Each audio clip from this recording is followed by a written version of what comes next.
Ayon, si Mr. Bendalo, si Toplok, Erwin Toplok, nananawagan, panoorin daw natin sila sa Monday dahil maghiring-hiring ang mga illegitimate at void, null and void, and self-proclaimed na Senate Blue Ribbon Committee at ang nagtumatayo ngayon na fake.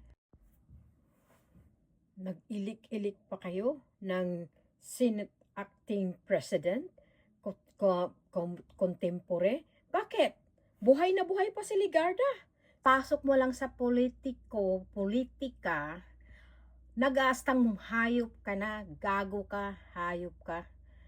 Para kang sino kung magsalita. Bakit? Sino bang backup mo? Binabackupan ka ba ni Gigimon? Ni Liza Tanas at saka ni Bangag? Dahil kaya ka malakas ang loob mo na magmura, na mang-threat na ipapahuli mo si legit na Senate President Alan Peter Cayetano? Nakakahiya kayo, Diyos ko. Sasabihin nyo na simula nang umupo si Senate President Alan Cayetano, sila ang nanggulo? Hindi po, kayo ang nanggulo. Dahil hindi nyo tanggap na napalitan kayo.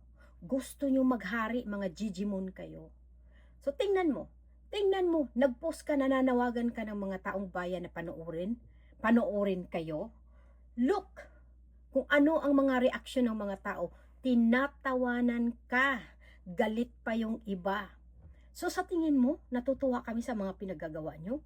No, nakakasuka na kayo, sinusuka na talaga namin kayo.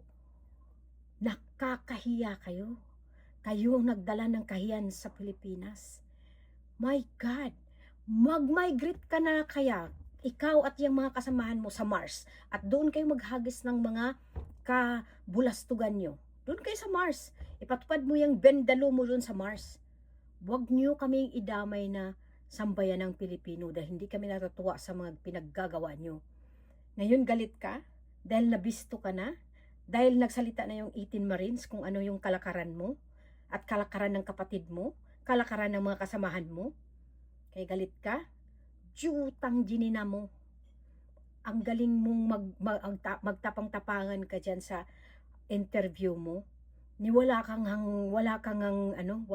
ambag sa Pilipinas, yawa ka. Kaya tumigil ka, hindi ka nakakatuwa, nakakasuka po. Sa totoo lang.